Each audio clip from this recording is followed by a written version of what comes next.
Okay चलो, तो फिर आज एक शॉर्ट नोट ले रहे हैं हम, उसका नाम है nitric acid and that is HNO3। चलो पहले शांति से पूरी एक थियोरी देख लो। ओके, आज नाइट्रिक एसिड थियोरी लेंगे पूरी की पूरी, फिर फास्फोरस के एलोट्रोप्स और PH3 फास्फिन। तो आज का टारगेट है ये 3 थ्योरीज। अब ये जो नाइट्रिक एसिड है वो नाइट्रोजन का ऑक्सो एसिड है। ऑक्सो एसिड मतलब क्या पता है? Oxo acid means protonated hydrogen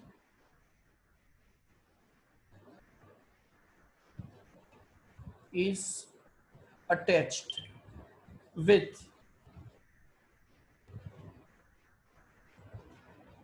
protonated hydrogen is attached with oxygen atom। देखो HCl ये ऑक्सो एसिड नहीं है, ओके, लेकिन HNO3 ऑक्सो एसिड है। क्यों? क्योंकि उसका जो देखो स्ट्रक्चर ऐसा है, नाइट्रोजन, पहला ऑक्सीजन, दूसरा ऑक्सीजन, देन तीसरा ऑक्सीजन एंड देन हाइड्रोजन। मतलब जो भी हाइड्रोजन एज H+ रिलीज होने वाला है वो ऑक्सीजन के साथ अटैच्ड है, सिंपल। तो उसको हम बोलेंगे ऑक्सो एसिड। ओके, तो ये जो ऑक्सो एसिड्स है ना, तो ये ऑक्सो एसिड बनाने की एक सिंपल टेक्निक कि H2SO4, तो H2SO4 इतना एसिडिक है कि वो यूज हो रहा है दूसरे ऑक्सो एसिड बनाने में उसके सॉल्ट में से। ये चलो HNO3 का सोडियम सॉल्ट है, that is NaNO3, sodium nitrate. तो इसकी अगर हमने H2SO4 के साथ रिएक्शन की तो फर्स्ट ऑफ ऑल NaHSO4 मिल जाएगा और एक हाइड्रोजन यहाँ पे NO3 के साथ अटैच हो जाएगा and then after we are getting HNO3। Okay, चलो ये हुई एक सिंपल रिएक्शन। अब अगर इसका हमें इंडस्ट्रियल प्रोडक्शन करना है, लार्ज स्केल पे अगर प्रोड्यूस करना है, तो उसके लिए एक मेथड है जिसका नाम है ओसवाल्ड्स प्रोसेस। इस प्रोसेस में क्या होगा कि अमोनिया उसकी रिएक्शन O2 के साथ करते हैं, ओके, और ये ऑक्सीजन लेंगे from air, means normally air ही हम पास करेंगे लेकिन वो प्योर एयर होगी, ओके। साथ में हम प्लेटिनम रोडियम कैटलिस्ट लेंगे और ये कैटलिस्ट जनरली कैटलिस्ट हम एज अ पाउडर फॉर्म लेते हैं, लेकिन यहाँ पे गॉज लेंगे। गॉज आपने शायद देखा होगा लैब में, कि जब लैब में बीकर या टेस्ट ट्यूब तो नहीं, सॉरी, बीकर या तो फिर कॉनिकल फ्लास्क अगर हमें हीट करना है तो उस वक्त एक वायर गॉश हम लेते हैं, ओके, जिसमें one type of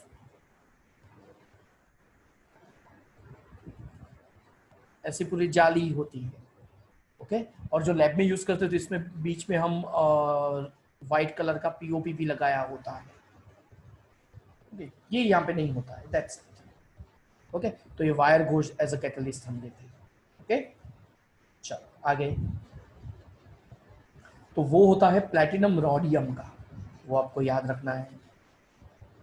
500 Kelvin temperature and 9 bar pressure. चलो, रोडियम का एक compound, complex compound as a catalyst use होता था, किसी को पता है, याद है? रोडियम का एक कैटलिस्ट, उसका नाम W से स्टार्ट होता था। Wilkinson catalyst. Very good, Wilkinson catalyst. और उसका फॉर्मूला पता है?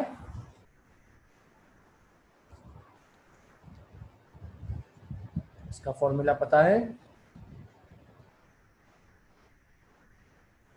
PH3P thrice RHCl। RHCl, very good, good, okay.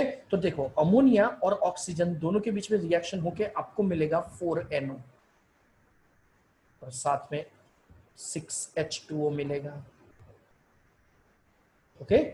फिर ये जो NO आपको मिला वो रिएक्ट करेगा और ऑक्सीजन के साथ, ये रिएक्शन रिवर्सिबल है, जिससे आपको मिलेगा NO2 and then this NO2 gas is passed through the water और आपको मिलेगा HNO3 और NO। और वही NO फिर से यहाँ पे यूज होगा। ओके, मतलब NO कंप्लीट यूज होगा और आपको रो मटेरियल अमोनिया और O2 ही साथ में लेना है। बाकी तो सिर्फ आपको सबको पता ही है, देख लो H2 यहाँ पे भी था, यहाँ पे भी है। ओके, तो यहाँ पे जो NO प्रोड्यूस हुआ उसको हम रिसाइकल कर सकते हैं। इससे आपको कितना डिस्टिलेशन से, बाय डिस्टिलेशन मेथड 68% W/W मिलेगा। कौन से मेथड से? डिस्टिलेशन मेथड से। मतलब एक बार HNO3 मिल गया, फिर उसका डिस्टिलेशन करना है आपका।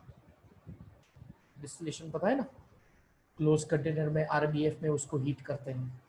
ओके, और साथ अगर इसको हमें और कंसंट्रेटेड चाहिए तो उसको हम H2SO4 में से पास करेंगे उसकी वेपर, जिससे और वाटर मॉलिक्यूल एब्जॉर्ब हो जाएंगे और तब तक आपको 98% W/W HNO3 मिल पाएगा। और वो होगा बाय डिहाइड्रेशन, एंड डिहाइड्रेशन होगा उसको, उसकी वेपर को H2SO4 की सरफेस से पास करेंगे। बबल नहीं करना है, जस्ट पास करेंगे इस समय। ओके, चलो अब इसकी हम प्रॉपर्टीज देखते हैं। तो देखो फिजिकल प्रॉपर्टीज हमें लर्न नहीं करनी है, मतलब बॉइलिंग पॉइंट, मेल्टिंग पॉइंट, ये एग्जाम में नहीं पूछते हैं। ओके, सिर्फ एक आपको लर्न करना पड़ेगा, and that is it's specific gravity. और स्पेसिफिक ग्रेविटी है 1.504, और स्पेसिफिक है इसलिए उसका यूनिट नहीं है। नेक्स्ट, HNO3 का स्ट्रक्चर हो गया। HNO3 is a strong acid, मतलब while dissolving in water we are getting 100% NO3 1 minus and H3O plus, simple. Okay,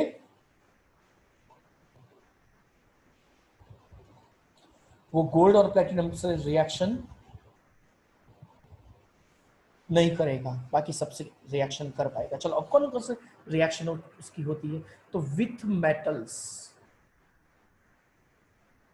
okay, metals के साथ उसकी रिएक्शन होगी। चलो वो अभी देखनी पड़ेगी, और लर्न कैसे करते हैं चलो वो देखते हैं अभी हम। ओके, चलो तो आपको स्क्रीन पे रिएक्शंस दिखेगी। देखो यहाँ पे ये जो 4 रिएक्शंस है, these 4 reactions are most important. और कॉपर की अगर HNO3 के साथ रिएक्शन करें इन अ डाल्यूट पोजीशन, मतलब HNO3 यहाँ पे अगर हम डाल्यूट लेते हैं तो फिर आपको CuNO3 ट्वाइस तो मिलेगा, देखो। लेकिन अगर हमने डाल्यूट लिया तो आपको NO मिलेगा, और अगर हमने कंसंट्रेटेड लिया तो आपको NO2 मिलेगा। चलो नेक्स्ट, अगर जिंक की रिएक्शन डाल्यूट HNO3 के साथ होगी तो फिर हमें मिलेगा ZnNO3 ट्वाइस, उसके जैसा ही, और इस साथ में मिलेगा N2O। और जिंक की रिएक्शन अगर कंसंट्रेटेड हुई तो देखो ये वाली और ये वाली रिएक्शन दोनों सेम है। क्यों? यहाँ पे भी NO2 मिलता था, यहाँ पे भी NO2 मिल रहा है, सब सेम है, सिर्फ Cu की जगह पे Zn लिख दिया है, बाकी सब सेम है। देख लो 4HNO3 4HNO3, CuNO3 twice, ZnNO3 twice, NO2 NO2, H2O 2H2O। Okay, चलो some metals, chromium and aluminium, याद रखना है which metals can not react with HNO3। Okay, क्योंकि क्रोमियम और एल्यूमिनियम जब HNO3 के साथ रिएक्शन करेंगे तो उसकी सरफेस पे ऑक्साइड लेयर बन जाता है, अ passive film of oxide on the surface, और वो फॉर्म हो जाता है जिससे वो इनर्ट है, मतलब वो डिसॉल्व नहीं होगी। Concentrated nitric acid also oxidises non metals and their compounds. चलो ये बात हुई with metals. Okay, you can take a screenshot of it. Continue.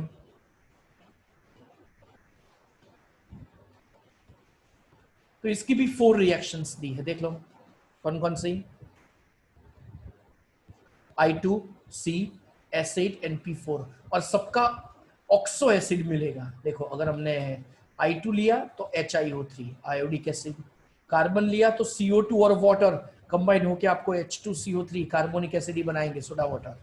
Sulphur लिया तो H2SO4, और P4 लिया तो H3PO4, मतलब सब जगह आपको ऑक्सो एसिड्स ही मिलेंगे।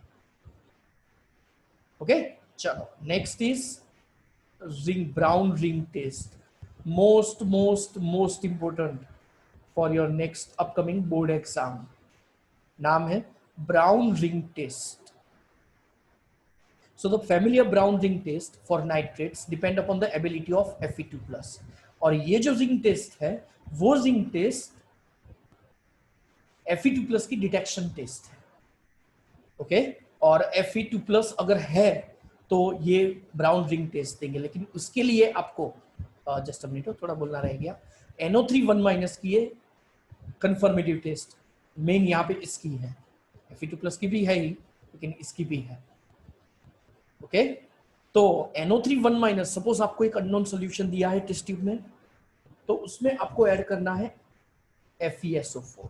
अगर Fe2+ की टेस्ट करनी है तो आपको HNO3 ऐड करना है, सिंपल, ओके तो ये जो Fe2+ है वो कन्वर्ट होगा Fe3+ में, मतलब इसका क्या होगा, ऑक्सीडेशन या रिडक्शन बोलो तो, Fe2+ is converted into Fe3+, oxidation. Oxidation, okay तो NO3 1- का रिडक्शन होगा, NO3 1- is converted into NO, और फिर वो NO ये Fe3+ और H2O उसके साथ कंबाइन होके क्या बनाएंगे, FeH2O6 2+। चलो इसका IUPAC नेम क्या होगा,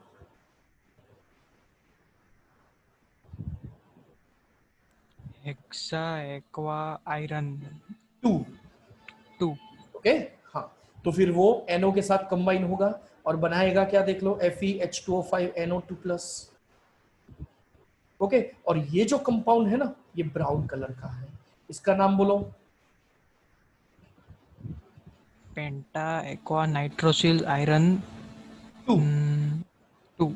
2 आयन, ओके तो चलो ये ब्राउन कलर का कंपाउंड आपको कब दिखेगा, जब NO FeH2O6 से कंबाइन होगा तब। ये NO कब बनेगा, जब NO3 1- प्रेजेंट हो तब।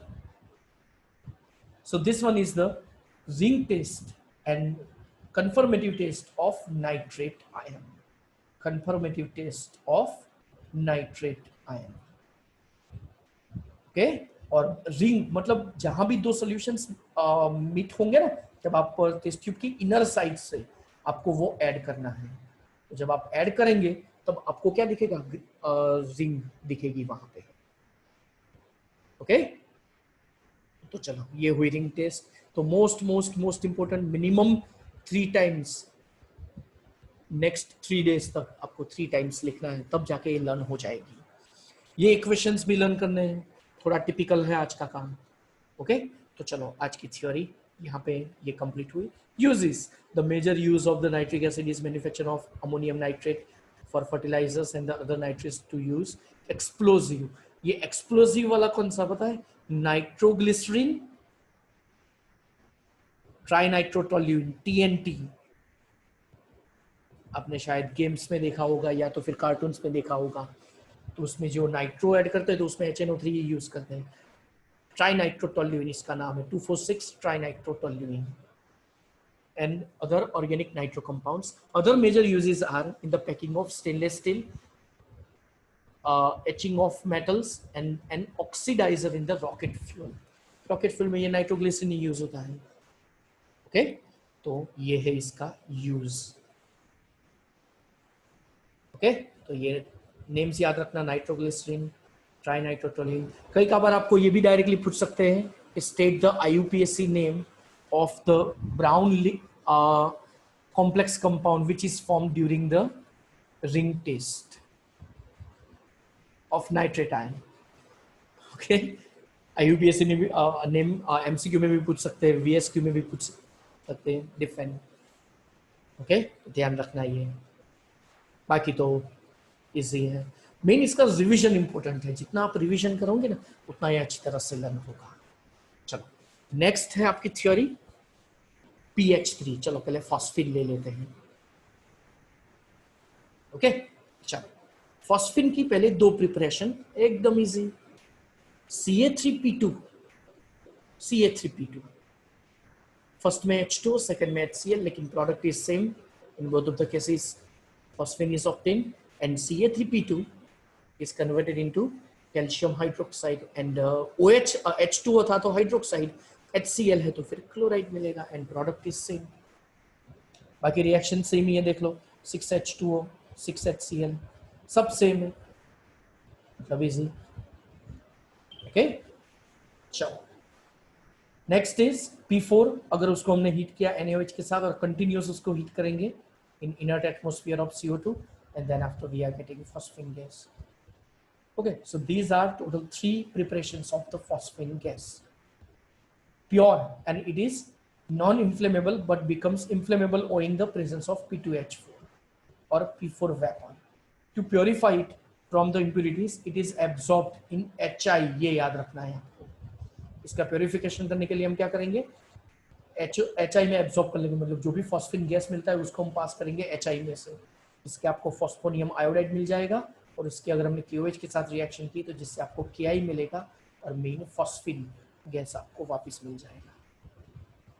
ओके, तो जब उसको स्टोर करना हो या तो इसकी इम्प्योरिटीज रिमूव करनी हो तो ये सिंपल मेथड यहाँ पे यूज होती है. फिर से Ca3P2H2O PH3 Ca3P4 P2 HCl PH3, दोनों में अगर H2O लिया तो COH ट्वाइस और HCl लिया तो CaCl2. ये प्रिपरेशन भी इजी है. P4 NaOH के साथ रिएक्शन H2O तो PH3 मिलेगा एंड सोडियम हाइपोफॉस्फाइड NaH2PO2 मिलेगा. When pure, तो it is non-inflammable, लेकिन it becomes inflammable owing the presence of P2H4 और P4 vapor. चलो इसको प्योरीफाई करने के लिए हम क्या करेंगे, HI में से एब्जॉर्ब कर देंगे और फिर उसमें से अगर PH3 वापस लेना है तो उसकी KOH के साथ रिएक्शन करेंगे. याद रखना है ये. Okay, next. Properties. It is colorless gas with rotten fish smell and highly poisonous. Explodes in contact with the traces of oxidizing agents like HNO3, Cl2 and Br2 vapors. It is slightly soluble in water and the solution of PH3 in water decomposes into the presence of light giving ray, phosphorus and hydrogen. Simple. ये जो दो reactions है ना, ये किसी के ध्यान में नहीं आती है, तो कंप्लीट द रिएक्शन में पूछ सकते हैं कि when CuSO4 reacts with phosphine then which salt is obtained. तो Cu3P2, इसका नाम है क्यूप्रिक फॉस्फाइड. और HgCl2 अगर हमने लिया तो मर्क्यूरिक फॉस्फाइड. देखो रिएक्शन का फंडामेंटल दोनों में सेम है, Cu3P2 Hg3P2 PH3 और H सल्फर था तो H2SO4 और Cl2 था तो 6HCl. सिंपल. अगर इसके HBA के साथ रिएक्शन करेंगे तो हमें मिलेगा phosphonium bromide. Okay, preparation easy. ये दोनों रिएक्शन ठीक तरह से लर्न कर देना. चलो ये कंप्लीट होने के बाद मैं आपको फंडामेंटल सिखा दूंगा कि ये लर्न कैसे करते हैं. ओके, आज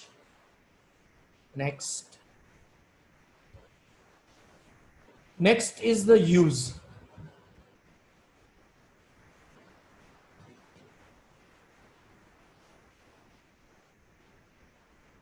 चलो, तो इसका यूज है the spontaneous combustion of the phosphine is technically used in Holmes signal. ये Holmes signal क्या है, चलो अब वो देखते हैं. Holmes signal ये जनरली एक कंटेनर पूरा एक होता है जिसके अंदर कैल्शियम कार्बाइड और कैल्शियम फॉस्फाइड उसमें रखा होता है कंटेनर के अंदर.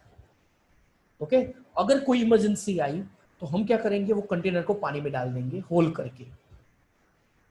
ओके, थ्रोन इन द सी लिखा है ना, जिससे क्या होगा कि वो वाटर की प्रेजेंस में डायरेक्ट वो दोनों कंपाउंड बर्न होना स्टार्ट हो जाएंगे और उसके अंदर एक कलर्ड कंपाउंड होता है जिससे क्या होता है, पूरा स्मोक क्रिएट हो जाता है.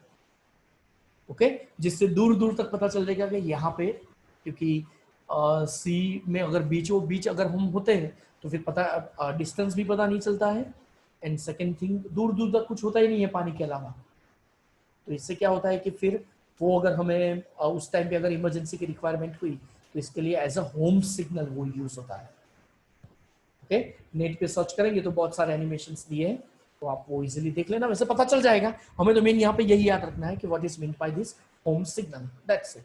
और दूसरा उसका यूज है स्मोक स्क्रीन. ओके, वही चीज स्मोक स्क्रीन मतलब पूरा स्मोक क्रिएट करके फिर उसके ऊपर प्रोजेक्ट करते हैं कुछ भी. ओके, वैसे phosphine is a poisonous gas. Okay, तो कई कबार वो यूज होता है, कई कबार यूज नहीं होता है. पॉइजनियस गैस तो है ही, लेकिन वो पानी में डालने के बाद ही वो गैस इवॉल्व होता है, उसके कलर्ड गैस उसमें होती है. ओके, चलो भाई, किसी को कोई doubt? No sir, no doubt. Okay, चलो तो फिर फंडामेंटल आज का खत्म हुआ। अब फॉस्फोरस गैस वो नेक्स्ट लेक्चर में लेंगे। अब ये थियोरीज आप ठीक तरह से लर्न करो। मतलब टोटल आज 2 ही थियोरी हुई, लेकिन वो ठीक तरह से हुई। First was nitric acid and second is a phosphine gas. Okay, बस एक दो आप हम ये लर्न करेंगे, जिससे क्या होगा कि आपका फंडामेंटल क्लियर हो जाएगा। किसी को कुछ पूछना है? कोई कंफ्यूजन हो तो बोलो।